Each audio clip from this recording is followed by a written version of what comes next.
कक्षा 10 में हिंदी विषय के अंतर्गत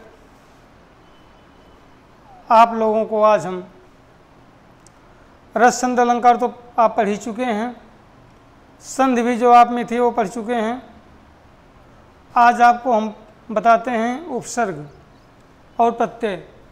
देखें, ध्यान देंगे, बोर्ड परीक्षा में उपसर्ग और प्रत्यय से 5 नंबर का प्रश्न आपसे पूछा जाएगा और थोड़ा सा ध्यान देंगे तो 5 नंबर आपको आसानी से मिल जाएगा।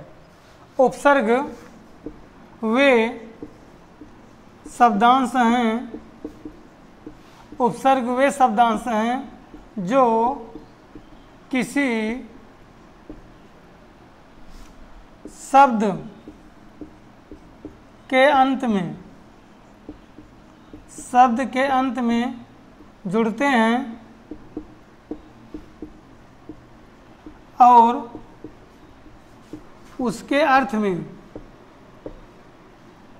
और उसके अर्थ में परिवर्तन करते हैं।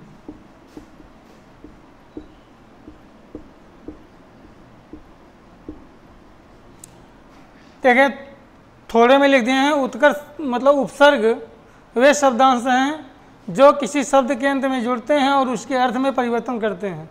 इतनी ही परिभाषा नहीं, उपसर्ग धातु में भी जुड़ते हैं, शब्द में भी जुड़ते हैं, अर्थ में परिवर्तन करते हैं, अर्थ का विस्तार करते हैं, अर्थ का संकोच भी करते हैं।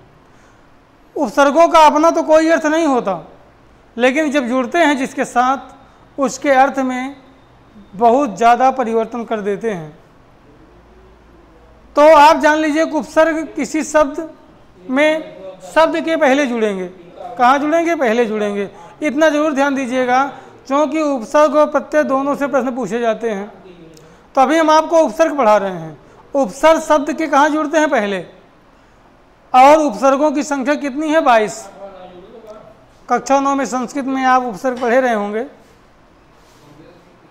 तो उपसर्ग की संख्या आपको 22, तो यहाँ पर कुछ उपसर्ग आपको निर्धारित हैं, चूँकि हिंदी का क्लास है। कुछ उपसर्ग हैं जो आपसे परीक्षा में पूछे जाते हैं, उपसर्ग दे दिया जाता है, उससे आपको शब्द बनवाया जाता है। जैसे देख लें, उपसर्ग जैसे है प्र, परा, निर,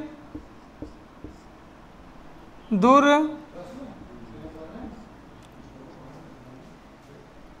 अ। तो देखें, जैसे उपसर्ग हैं अनु, प्रति। आप देखें, जैसे प्रा है, आपने रखा है वेश, वेश का आपका रखा है, वेश का मतलब होता है पहनावे से। तो अगर आप इसमें प्र जोड़ देंगे तो क्या हो गया? प्रवेश। प्रवेश का मतलब अंदर आने से है। जैसे शब्द है हार, हार, इसमें यदि प्र जोड़ देंगे तो क्या हो गया? प्रहार। आप देख रहे हैं हार का मतलब हारना या गले में पहना जाने वाला आभूषण है, लेकिन अगर प्र जोड़ दिया गया तो प्रहार का मतलब चोट पहुंचाने से है। तो अर्थ देखें, जैसे जय, जय है, जय, जय का मतलब क्या होता है? जीतना। यदि आप इसमें परा उपसर्ग जोड़ देंगे तो क्या हो गया?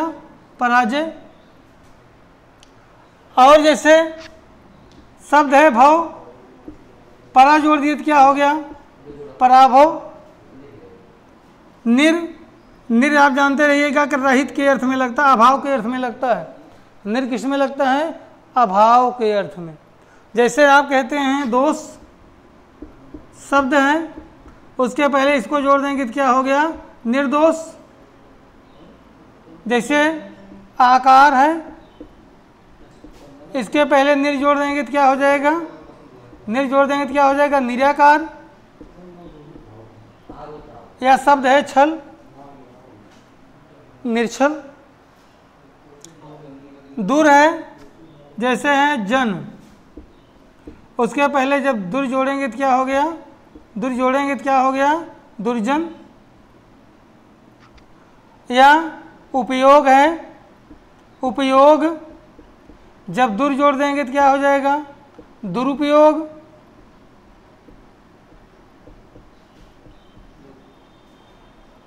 आ है जैसे धर्म, इसके पहले आ जोड़ देंगे तो क्या हो जाएगा? अधर्म।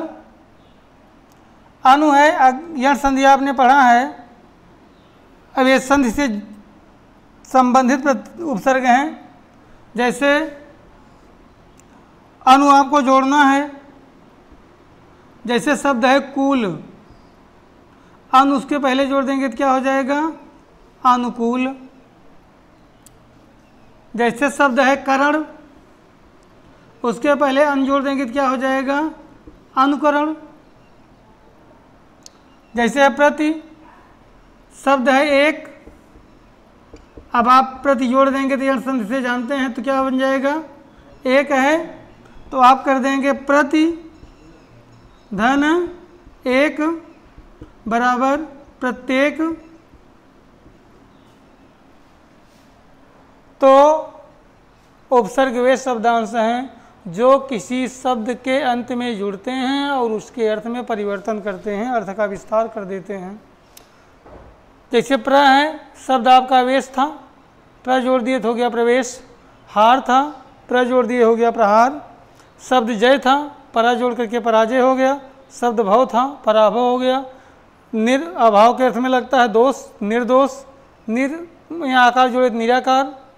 दुर, दुर बुरा अर्थ में लगता है तो जैसे जन, दुर जोड़ देंगे दुर्जन। उपयोग, दुरुपयोग। धर्म है, आ जोड़ देंगे अधर्म हो जाएगा। अनु है, अनु का मतलब होता है पीछे, तो अनुकूल हो गया, अनुकरण हो गया। प्रति है तो एक जोड़ेंगे, जैसे प्रति है और एक शब्द है तो प्रति धन एक बराबर प्रत्येक। तो इस तरह से उपसर्ग वे शब्दांश हैं जो किसी शब्द के पहले जुड़ते हैं और उस शब्द के अर्थ में परिवर्तन उत्पन्न करते हैं। तो इस तरह से उपसर्ग ये है, आपकी किताब में दिया गया है, उसको आप पढ़ लेंगे। और इतना ध्यान दीजिएगा कि उपसर्ग शब्द के कहाँ जुड़ते हैं? पहले जुड़ते हैं। ये भूल आप बिल्कुल नहीं करेंगे कि इसको बाद में जोड़ेंगे। उपसर्ग शब्द के पहले ही जुड़ते हैं और शब्द के अर्थ में परिवर्तन उत्पन्न करते हैं। आपको बताया गया है कि बोर्ड परीक्षा में 5 नंबर के प्रश्न इससे पूछे जाएंगे। तो उपसर्ग आपने पढ़ा, अब देख लेंगे प्रत्यय। प्रत्यय, प्रत्यय वे शब्दांश हैं, प्रत्यय वे शब्दांश हैं जो किसी शब्द के अंत में जुड़ते हैं, जो किसी शब्द के अंत में जुड़ते हैं। देखें जैसे आप बनाएंगे पन, पन है, वहाँ है, और आपका पन है, वाह है, त्वा है, बड़ी ई है, आई है, बू है और इक है। तो देखें आप, ये प्रत्यय है। प्रत्यय कहाँ जुड़ते हैं? शब्द के बाद में। आप कोई शब्द लिखिए जिसमें पन जोड़ दीजिए। जैसे शब्द है बच और पन जोड़ देंगे तो बच धन पन क्या हो जाएगा? बचपन। बचपन, बचपन हो जाएगा, लड़कपन हो जाएगा। वहाँ है, जैसे शब्द है 10, 10 प्लस वहाँ बराबर क्या हो गया? 10वां। 10वां होता है, 10वां होता है, 9वां होता है, 5वां होता है। जैसे त्वा है तो आप क्या जोड़ देंगे? जैसे शब्द है महा, जैसे शब्द है गुरु, त्वा जोड़ देंगे तो क्या हो जाएगा? गुरुत्व। इसी तरह से ई है, ई। अब आप जैसे लिख देते हैं गई, पढ़ी, लिखी इत्यादि। आई है, जैसे भलाई, पढ़ाई, लिखाई जैसे बू है, आप कहते हैं बदबू,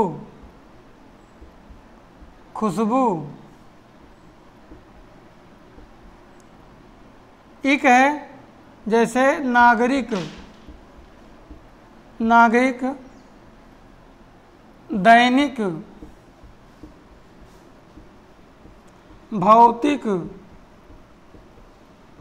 सांसारिक, आर्थिक इत्यादि शब्द बनते हैं। तो आपको बताया गया उपसर्ग प्रत्यय उपसर्ग वे शब्दांश हैं जो किसी शब्द के अंत में जुड़ते हैं और उसके अर्थ में परिवर्तन लाते हैं, अर्थ का विस्तार कर देते हैं या अर्थ को संकुचित कर देते हैं। उपसर्ग कहाँ जुड़ते हैं? शब्द के पहले। प्रत्यय वे शब्दांश हैं जो किसी शब्द के अंत में जुड़ते हैं। तो आप ध्यान देंगे कि उपसर्ग शब्द के पहले जुड़ते हैं और प्रत्यय शब्द के बाद में जुड़ते हैं। परीक्षा में इस तरह से आपको प्रत्यय दे दिया जाएगा, इससे आपको एक एक शब्द बनाना है।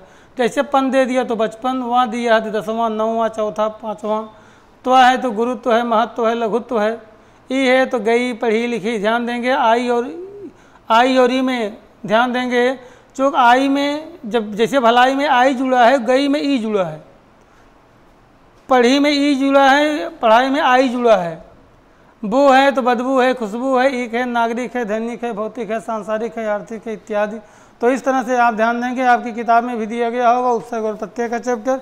बोर्ड परीक्षा में इससे 5 नंबर का प्रश्न आपसे पूछा जाएगा। बहुत आसान सा उत्तर है जो आप आसानी से दे लेंगे। ध्यान इतने देना है कि उपसर्ग शब्द के पहले जोड़ेंगे और प्रत्यय शब्द के बाद में जोड़ेंगे। तो इसको आप पढ़ लेंगे। बहुत बहुत धन्यवाद।